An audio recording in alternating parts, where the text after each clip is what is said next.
Bonjour amis, je veux vous parler de la voiture Suzuki Grand Vitara.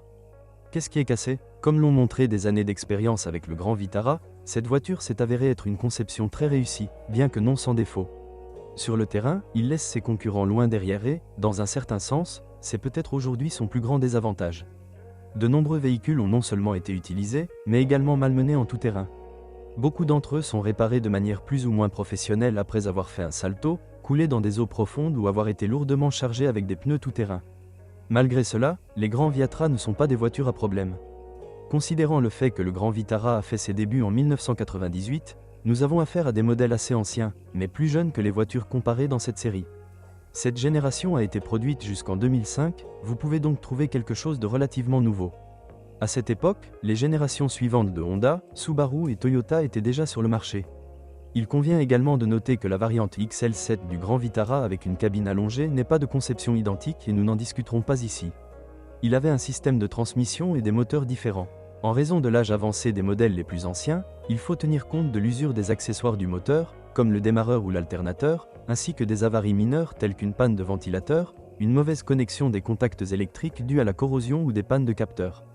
La corrosion affecte également les anciens modèles Suzuki, et cela s'applique non seulement à la carrosserie mais aussi au cadre. Heureusement, l'intérieur est relativement durable, même si on ne peut pas dire qu'il soit du plus haut niveau. La transmission est adaptée aux capacités tout-terrain de cette voiture, même si le fabricant n'avait pas nécessairement prévu que certaines personnes équiperaient des pneus boue de type MT. Cela ne signifie pas que le Grand Vitara ne peut pas rouler avec de tels pneus, mais il faut savoir que les pneus tout-terrain exercent une forte pression sur les arbres d'essieu et les différentiels. Cependant, le véritable point faible de la Suzuki est la boîte de vitesse, qui, même dans les nouvelles unités, n'était pas très précise et pouvait grincer ou résister à l'engagement d'une vitesse. La bonne nouvelle est que même après 200 000 km il n'y a pas de grosse différence, mais la boîte de vitesse n'est pas agréable à utiliser. Il ne s'agit pas d'une situation générale et ne s'applique pas nécessairement à toutes les copies. Dans les voitures plus anciennes, le problème de changement de vitesse réside souvent dans l'embrayage ou dans le système de débrayage. Un autre élément de transmission qui présente des faiblesses est l'embrayage, mais cela s'applique principalement aux voitures qui sont utilisées de manière incorrecte. Tout le monde ne sait pas que, comme le Grand Vitara dispose d'un rapport de vitesse réduit, 1,816, il doit être engagé lors de l'entrée sur un terrain tout-terrain. L'embrayage est adapté à une telle utilisation, mais il n'aime pas les grosses surcharges aux rapports élevés, c'est-à-dire non réduits. Le dernier problème concerne les embrayages dans les moyeux de roue avant, qui sont essentiellement le même problème qui affecte le Kia Sportage. Les embrayages automatiques ne sont pas très durables, c'est pourquoi de nombreux utilisateurs les remplacent par des embrayages manuels, qui sont moins confortables mais durables. Il vaut la peine de s'en souvenir après l'achat d'une voiture et de vérifier l'efficacité de cet élément ou de savoir s'il a déjà été remplacé. Enfin, lors de l'achat d'une voiture, il vaut la peine de vérifier le système de transmission pour détecter les fuites d'huile. Si l'un des éléments présente une telle tendance, réducteur, essieu arrière, il convient de vérifier la quantité d'huile restante. Si ce n'est pas beaucoup, alors je déconseille l'achat d'une telle voiture en raison de l'état d'usure potentiel du différentiel arrière et du réducteur. Le différentiel arrière avec LSD en particulier n'aime pas fonctionner à sec. Le moteur J20A est le point fort du Grand Vitara, il manque non seulement de puissance, mais aussi de durabilité. L'unité est suffisamment moderne pour faire face à la fois à l'accélération et à la conduite hors route, le tout avec une consommation de carburant modérée. D'un autre côté, il est suffisamment simple pour qu'il y ait peu de pièces qui peuvent se casser. Théoriquement, il ne nécessite aucun entretien, mais il convient de prêter attention à la chaîne de distribution bruyante, qui peut se casser en cas d'utilisation intensive. Parfois, il y a des problèmes mineurs avec les accessoires, ainsi qu'avec les capteurs ou les bobines d'allumage. Ces derniers ne sont pas particulièrement durables, il vaut donc la peine de les remplacer par la meilleure qualité possible. Souvent, les problèmes électriques ne sont rien de plus que de mauvais contacts. La suspension est un autre point fort du Grand Vitara. Il est suffisamment durable et en même temps parfaitement adapté à cette voiture. Oui, c'est sujet à l'usure, mais ce sont généralement des composants en caoutchouc.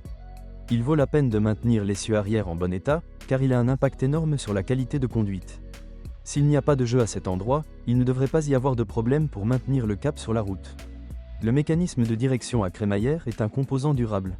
Malheureusement, on ne peut pas en dire autant des amortisseurs, qui ont tendance à céder assez rapidement lorsqu'ils sont utilisés en tout terrain. Si la voiture doit être utilisée de cette manière, il vaut la peine d'envisager un kit de réglage avec une légère élévation de la suspension qui ne nécessite pas d'interférence avec les éléments de guidage. Il est également bon de surveiller en permanence le système de freinage et de veiller à ce qu'il fonctionne efficacement, à condition que rien ne se grippe ou ne se corrode. Dans l'ensemble, la Suzuki est une voiture très durable et sa conception a été soigneusement étudiée pour une utilisation tout-terrain.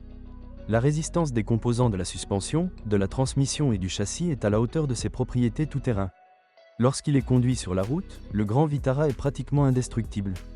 Les coûts d'exploitation du Grand Vitara, comme ceux du Kia Sportage, dépendront du type d'utilisation.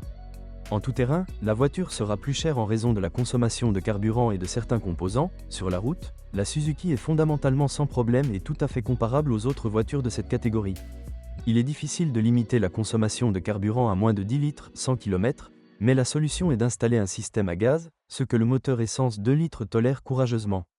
Malheureusement, il y a un prix à payer, et comme le coffre du Grand Vitara est de toute façon modeste, on en perd une partie importante après l'installation du cylindre. Dans l'ensemble, le Grand Vitara est similaire à ses concurrents en termes de coûts d'entretien. Merci de m'écouter, n'oubliez pas de vous abonner à la chaîne et de noter ma vidéo. Si vous connaissez des problèmes avec cette voiture que je n'ai pas mentionné, assurez-vous de les publier dans les commentaires. Bonjour les amis, vous cherchez une voiture d'occasion, vous devez prêter attention au site web carm.pro. Carm.pro est grand catalogue de voitures, moteurs, boîtes de vitesse. Et le meilleur, c'est que vous pouvez trouver des informations sur les pannes de n'importe quelle pièce. Complètement gratuit. Allez sur le site web carm.pro et découvrez tous les éventuels points faibles des voitures d'occasion.